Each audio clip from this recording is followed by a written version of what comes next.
vie qu'ils seront sauvés. Ça veut dire qu'il les attaquera, il va les tuer.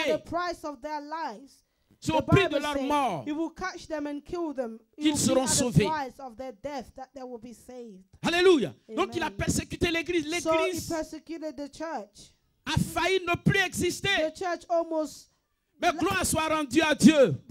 Parce que les portes du séjour des morts ne prévaudront jamais contre l'église de Dieu. Où tu traverses une situation, tu penses que tout est fini. Mes frères, ce n'est pas encore fini parce que Dieu n'a pas dit son dernier mot. Alléluia. Gloire à Dieu. Et donc on a pensé que l'église allait complètement disparaître. Et donc les doctrines de base, c'est-à-dire les enseignements clés qui régissent la société chrétienne, ces enseignements ont disparu, tels que le baptême dans le Saint-Esprit, le baptême d'eau, le salut par grâce au moyen de la foi. Vous voyez, la guérison, les prières pour les malades, tout ceci avait disparu. Même l'évangélisation de masse, c'est venu avec John Wesley qui fait partie de l'Angleterre, qui était un fils de cette nation. C'est par lui que l'évangélisation de masse est revenue. Sinon, les gens restaient dans les salles et puis on parlait de Dieu, on sortait. Mais l'évangélisation de masse au dehors, c'est John Wesley qui a commencé cela. C'est par lui que Dieu a restauré cela. Vous voyez, donc beaucoup de choses avaient disparu de l'église. Mais Dieu avait prévu un temps de restauration, un temps de rétablissement. Et ce temps-là continue, frère. Et au travers de la traversée du désert, des enfants d'Israël parlaient de ça. Dieu apportait déjà une prophétie. Et donc les enfants d'Israël vont traverser le désert, plutôt la mer Rouge. Et la Bible nous dit quand ils vont traverser la mer Rouge, ils vont passer de l'autre côté. Les Égyptiens qui les poursuivaient avec leurs chars, ils vont arriver au milieu de la mer. Et Dieu va relâcher les eaux qui vont venir couvrir tous ceux qui étaient égyptiens. La Bible dit, il n'y a rien qui soit laissé. Tout ce qui était égyptien a été englouti dans la mer et Israël est passé de l'autre côté. Ça parle de la doctrine de la sanctification. Alléluia. L'Égypte, c'est le monde, la chair. Israël, c'est ce qui est vie, ce que Dieu veut, ce dont Dieu a besoin. Alléluia. La doctrine de la sanctification, la séparation avec le monde charnel, avec tout ce qui ne glorifie pas le nom de Jésus. Alléluia. C'est ce que je vous avais dit. Et la traversée de la mer signifie aussi le baptême d'eau. Alléluia. Le baptême d'eau, c'est ce que j'avais dit. Ça aussi, ça avait disparu dans l'église. Il nous a dit quoi en Jean chapitre 16, le verset 15. Qu'est-ce qu'il dit? Il dit celui qui croira et sera baptisé sera sauvé. Quand tu as cru que tu n'es pas encore baptisé, tu ne fais pas totalement partie de la famille chrétienne. Ça fait partie du processus du salut. Accepter Jésus, être baptisé d'eau et être baptisé du Saint-Esprit. Il faut ces trois éléments.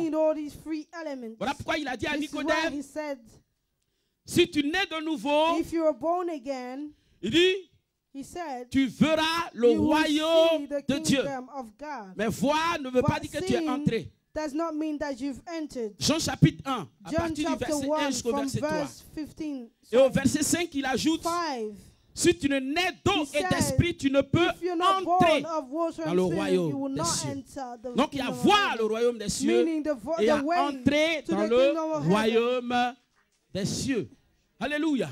Moïse a vu Canaan, mais Moïse n'est pas rentré dans le pays de Canaan. Alléluia. Gloire à Dieu. Donc, il faut le baptême d'eau. À l'époque de l'église primitive, dès que quelqu'un accepte le même jour, on le baptise. Vous voyez? Donc, il ne faudrait pas que ça dure. Il faut qu'on baptise les gens pour faire partie de la vie chrétienne. Alléluia. Gloire à Dieu. Alléluia. Donc, ça parlait aussi du baptême d'eau. So he also talked about the baptism of water. It's important to say that. C'est important. Donc, nous devons nous faire baptiser. So we have to get baptized. Alléluia. Amen. 1 Corinthiens 10, le verset 1 à 2. 1 Corinthians 10, 1 to 2. 1 Corinthiens 10, le verset 1 Corinthians 10, 1 à 2. Je ne veux pas que vous ignoriez que nos pères ont tous été sous la nuée et qu'ils sont tous passés au travers de la mer. Qu'ils ont tous été baptisés en Moïse dans la nuée et dans la mer. Dans la mer. Ils ont été tous baptisés dans la mer. Alléluia. Ça parlait aussi du baptême d'eau. Il fallait que cela revienne. Alléluia. Donc je vous disais que c'est à partir de Martin Luther, qui est un Allemand, que Dieu a révélé que ce n'est pas en achetant le salut qu'on est sauvé, mais c'est par la foi, nous sommes sauvés par grâce. Donc il y a eu les protestants. On a parlé de ce groupe-là, les protestants, ils protestent contre la doctrine du catholique, de catholique romaine, l'église catholique romaine. Alléluia. Donc il y a eu ce groupe-là. C'est au travers de ce groupe-là que Dieu, petit à petit, va restaurer les autres valeurs de la parole de Dieu. Alléluia. Donc parmi les protestants, il va y avoir les baptistes. Et ce groupe est né surtout aux États-Unis. Vous allez voir qu'aux États-Unis, vous allez beaucoup trouver les églises baptistes, les conservateurs même. Ils sont beaucoup conservateurs. Alléluia. Pour dire que c'est vrai qu'on est sauvé par grâce et qu'on doit mener une vie de sanctification. Et la vie de sanctification est venue par John Wesley également avec l'église méthodiste. C'est comme ça que Dieu a restauré ça dans l'église. Alléluia. Mais on doit être baptisé d'eau aussi, parce que voilà ce que la parole de Dieu dit. Donc petit à petit, ils vont découvrir les valeurs de la parole de Dieu. Donc ils vont chercher à baptiser d'eau les chrétiens. Donc on les appelait les baptistes. Le mouvement des baptistes. Alléluia. Et la traversée du désert parlait déjà de cette doctrine-là, vous voyez, de la restauration de l'Église. Dis à quelqu'un, il ne faut pas lire la Bible comme ça, ce n'est pas de la littérature. Il faut dire qu'on la lit avec l'Esprit de Dieu. Dis-lui, il faut taper son épaule, il faut taper son épaule. Dis-lui, il faut la lire avec l'Esprit de Dieu. Alléluia. Dieu est le plus grand poète qui puisse exister. Alléluia.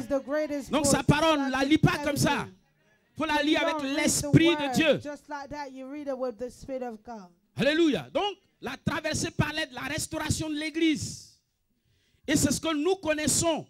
Alléluia. Donc fais partie de cette restauration-là, s'il te plaît. Nous sommes les ouvriers de la dernière heure que Dieu utilise pour la restauration des valeurs chrétiennes. Alléluia. Alléluia. Ensuite, j'avais parlé des eaux de Mara. Ils sont arrivés aux eaux de Mara. Then I talked about the waters of Mara. Exode 15, le verset 22 à 26. Exodus 15, 22 to 26. Et les enfants d'Israël avaient soif, ils voulaient boire. Mais quand ils ont goûté l'eau, l'eau était amère. Donc Dieu dit à Moïse, prends le morceau de bois que tu vois là et jette-le dans l'eau. Alléluia.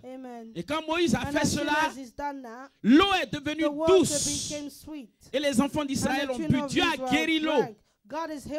Et Dieu ce jour-là va signer une alliance avec les enfants d'Israël. Dis à quelqu'un, la guérison fait partie de l'alliance avec Dieu. Donc si tu es malade, rappelle à Dieu son alliance. Et Dieu te guérit là. Alléluia. Alléluia.